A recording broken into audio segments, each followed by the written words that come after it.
Joker is directed by Todd Phillips and stars Joaquin Phoenix as Arthur Fleck, a man who I'd say is down on his luck, but that'd be putting it incredibly mildly. He's miserable and works as a street clown and also cares for his frail mother. Through a series of circumstances, Arthur is brought down and down and down a whirlpool of insanity until he decides to take control and become something much, much bigger and scarier than he ever anticipated. That is as vague as I'll keep the synopsis, so I'll just be brief. I said in my previous video I was really concerned for this movie. I love the Joker as a character and didn't want to see an origin story because I think the Joker works so well as a character with no explained backstory. And I was just concerned that they wouldn't do the character justice, like for example Heath Ledger did in 2008's The Dark Knight. Well, simply put, I'm here to tell you that thankfully we have a Joker movie that is worthy of the name it carries. This movie is beautiful in the darkest possible way, a savage yet triumphant examination of one of the greatest fictional characters ever conceived. And Todd Phillips, I'm sorry I ever doubted you, man. This is mostly down to Joaquin Phoenix, who gives a haunting performance of a clearly unwell man who is just spiraling into something far scarier than anyone can anticipate, including himself. His progression from down on his luck, understandably depressed Arthur Fleck to uncontrollably murderous court jester is so ridiculous, but you absolutely buy it due to Phoenix's performance and the superb storytelling.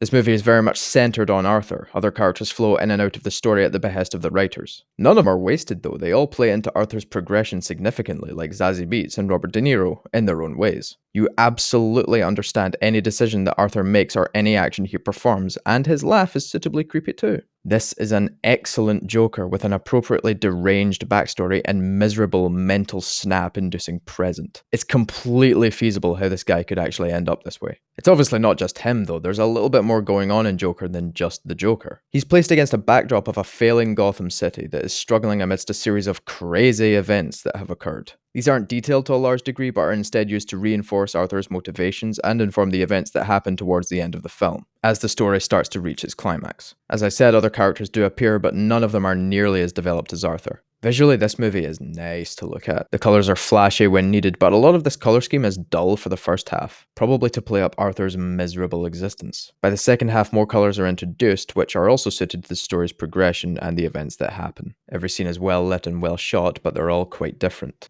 Best of all, I'd say, is this movie's portrayal of the Joker's ideals. He, as a character, is difficult to provide an origin story for, but this story fits shockingly well into Joker mythos, if there is such a thing. From the beginning, you empathize with him, but you never agree with his actions, except maybe a particular incident on a train. But that's a stretch at best, and his response afterwards is not glamorized at all. But rather, it's shown as a turning point to his insanity and his devotion to chaos. The movie addresses mental illness, and it can definitely be viewed as a cautionary tale for what happens when it is ignored or exacerbated. That's not to say it's making you bow down to any mentally unwell person, but at least acknowledging it is a thing that exists may be a good start. Arthur himself even says that he wasn't sure he ever existed, which could be construed as a cry for help for a lonely man to be at least acknowledged to be a human being.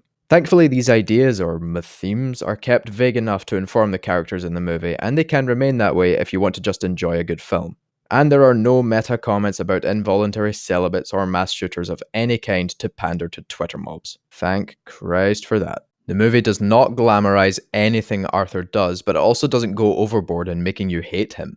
Instead, it performs the bold choice of portraying him as honestly and true to life as possible. Yes, in 2019, portraying a villainous character honestly is a bold choice. And it couldn't have worked better for them, honestly, because the events of the film are enough to give anyone a moment of reflection, to truly see the darkness of the human condition and the steps taken to get to that point. In terms of gripes, I'd say the biggest thing the movie has going against it is its slower, more gradual unraveling of the plot and character. For a decent portion, I wasn't quite sure what the plot of the film actually was. I just assumed it'd be a showcase of Arthur unraveling, or rather blossoming, into the Joker. But you still need events and situations that go alongside that so the progression feels believable. It's hinted at, but doesn't fully kick into gear until I'd say maybe 2/3 of the way into the movie. Yes, that is me saying that the second half of the movie is better than the first half, but I'm not saying that the first half is bad or unnecessary whatsoever. It just takes its time is all, which is actually incredibly restrained given the character in discussion.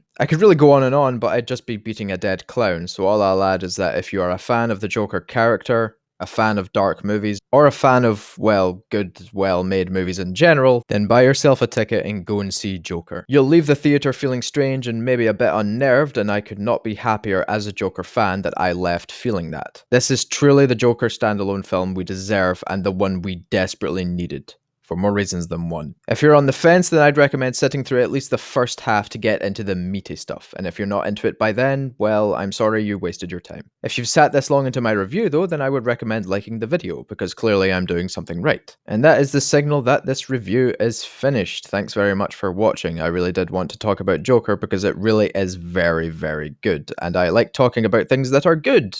Usually. If you enjoyed, then consider giving the video a thumbs up, and if you're a fan of media discussion, check my other stuff out. Perhaps subscribe after that. I'm getting into a regular upload schedule which I really like, and I have a few videos you may be interested in. Regardless of what you choose to do though, thank you again for watching, and I'll see you later for whatever comes next. Cheers.